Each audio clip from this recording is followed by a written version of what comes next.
이런 것들 한 군데 모아서 배관을 없애버리고 배관이 깨지지 않게 여러 가지 상황을 다 모사돼서 실험을 합니다. 이게 이제 실제 저희가 실험을 위해서 모사한 아까 스마트라는 원. SMR이 2011년인가 12년 우리나라가 제일 먼저 개발했다는 게 바로 여기 한국 예, 원자력 여기서 저희가 원이에요. 바로 오늘 보신 이 모형. 그래서 제일 먼저 했는데 네. 지금은 뭐 다른 나라, 미국 같은 너무 데가 다른 더 나라가 빨리 가고 있어서요. 가고 있다 하대요. 다른 분들은 죄송합니다.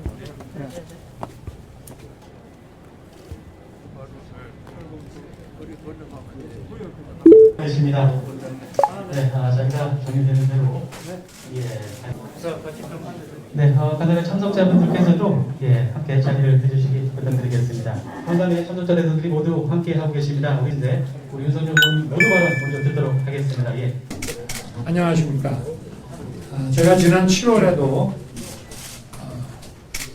카이스트 우리 대학원 학생들하고 원전에 대해서 얘기를 좀 나눴고 아마 그제 전인지 후인지 카이스트 오기 전에 또 서울대학교의 그 원자력공학과의 주한규 교수님을 만나러 갔다가 조금 제가 캠퍼스에서 기다리는 동안에 우연히 그 원자력공학과 학생들하고 조우가 돼가지고 그 얘기를 들었습니다. 오늘 뭐 여기 이제 대덕에는 우리나라 약 17,000개의 연구소와 교육기관이 있습니다만은 제가 일부러 한국원자력연구원과 핵연료 주식회사를 방문을 했고 오늘 이렇게 이제 간담회에 이렇게 참석을 하게 됐습니다. 우리나라 국민들이 대부분 다 이제는 이제 아시는데 제 입장에서는 작년에 그 감사원에서 고발이 아니고 이제 엄밀히 말하면 그 수사 참고 자료 송부가 됐던 그 월성원전 경제성 평가 조작 사건 그 사건을 지휘하는 과정에서 저도 한국의 이 원전 실태를 알게 됐습니다. 그만큼 이게 일반 국민들이 접근하기는 쉽지 않습니다. 그러나 이제 조금만 들여다보면은 이것이 얼마나 이런 황당한 환경정책 면에서나 에너지정책 면에서나 국가산업정책 면에서나 교육정책 면에서 보나 얼마나 황당무계한 정책인지 조금만 들여다보면은 알 수가 있습니다. 지금 우리나라가 핵물리학 기술 수준이야 뭐 미국이 세계에서 그 최고 수준에 있겠지만 그 원자력 발전소를 그 건설하는 그 기술과 그와 관련된 그 공학 기술에 있어서는 세계 최고의 수준을 자랑하고 있고 세계 최고의 그 원전 수출 국가입니다. 그리고 거기에 따라서 그 많은 이 전후방 효과 때문에 원전의 큰 생태계가 지금 산업 생태계가 이루어져 있는데 그게 정부의 탈원전 정책으로 인해서 이 생태계가 완전히 파괴돼 버렸습니다.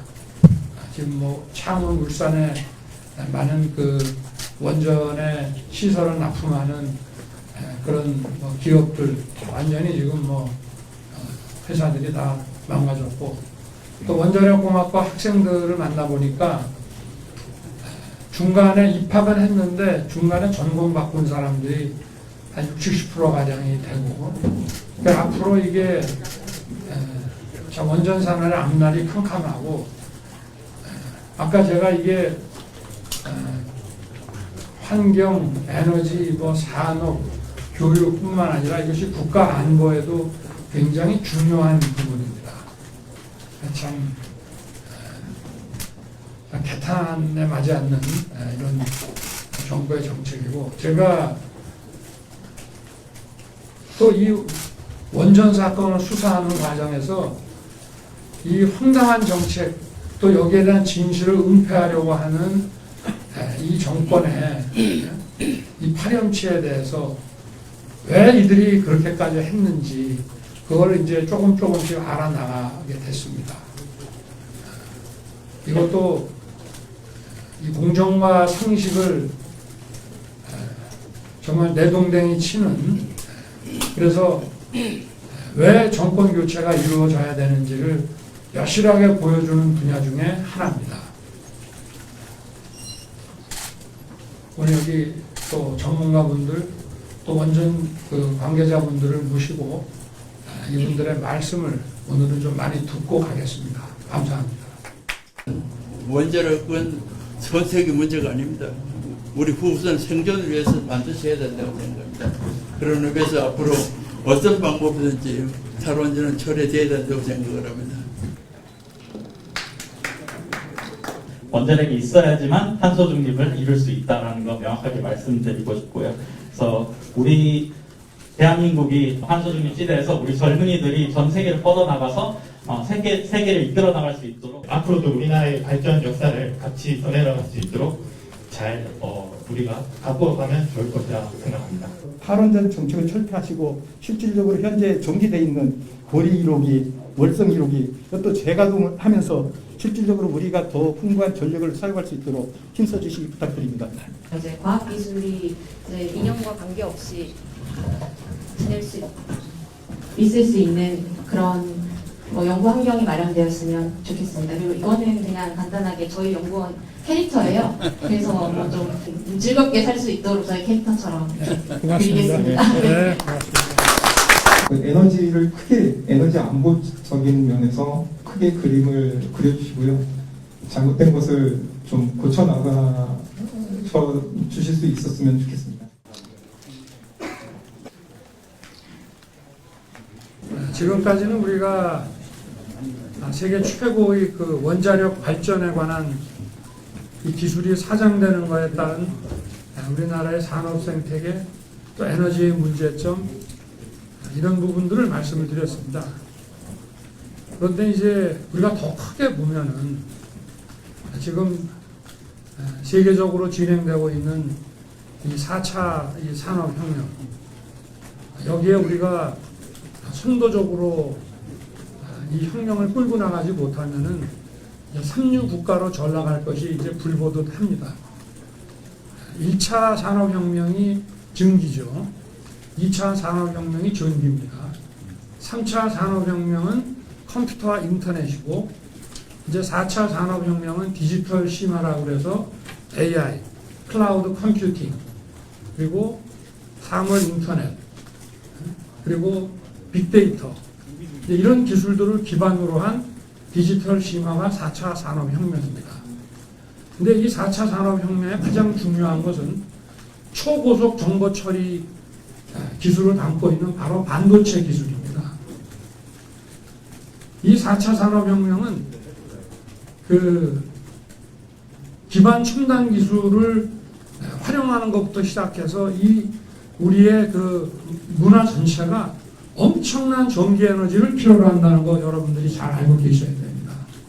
그러면서 우리는 이 지구를 보존하기 위해서 또 탈탄소로 나가야 하고 그와 아울러서 엄청난 전기 에너지 산업혁명이 1차, 2차, 3차, 4차 진행됨에 따라서 그것을 우리가 에너지 측면에서 보면 결국은 에너지를 많이 쓰는 방향으로 나가는 것입니다. 그러면 이 전기 에너지를 엄청난 전기 에너지를 쓰면서 우리의 문명이 지금 진보되어 나가고 있는 것인데 그러면서 탄소 중립을 또 이루어야 되고 그러면 남은 게 뭐가 있겠습니까?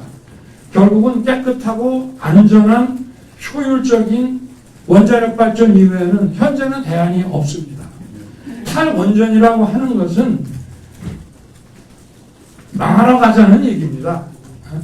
이건 원자력 발전과 그 산업에 대한 문제로 끝나는 것이 아닙니다. 우리나라 국가 발전, 예를 들어서 우리가 청년들에게 향후에 양질의 일자리를 제공해 주려면 어떻게 해야 되겠습니까? 우리의 경제가 성장이 되려면 어떻게 해야 되겠습니까? 결국은 이 4차 산업혁명을 주도적으로 해나가면서 우리의 과학기술에 입각한 그 발전 이후에는 없고 우리의 산업과 우리의 그 문화가 생활이 엄청난 전기 에너지를 쓰는 쪽으로 진전돼 나가야 되는 것인데 이 원전이라는 걸 죽여가지고 과연 이런 일을 할 수가 있겠습니까? 이거는 탈탄소가 아니더라도 기존에 화석 올려가지고는 도저히 또 이런 신재생 에너지 가지고는 도저히 도달할 수 없는 영역이라는 점을 우리가 알고 이것은 단순한 원전 생태계 문제를 넘어서서 국가의 미래와 직결되는 문제임을 여러분들께서 좀 많이 알아주셨으면 하는 것이 제 바람이고 제가 차기 정부를 담당하게 되면 이런 이념과 이 어떤 엉터리 철학에서 벗어나서 과학을 국정의 중심에 놓고 과학기술을 통해서 성장하는 과학 입국의 시대를 열도록 하겠습니다. 감사합니다. 오늘 일정 쭉 하셨는데 좀 소감 한마디 먼저. 제가 아까 세종에서 우리 밀마루 전망대에서 이 충청을 대한민국의 미래, 그 신중부 시대를 열겠다고 말씀을 드렸고요. 오늘 이 대덕에 와서는 대한민국의 그 미래를 알고 싶거든 대덕을 보라 이런 말씀을 드리고 싶습니다.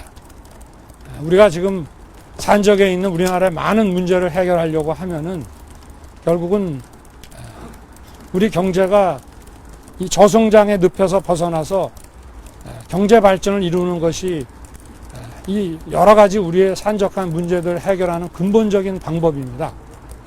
그런데 결국은 이 저성장에서 벗어나는 길은 과학기술밖에 없습니다. 다른 걸 가지고 저성장을 벗어날 도리가 없습니다.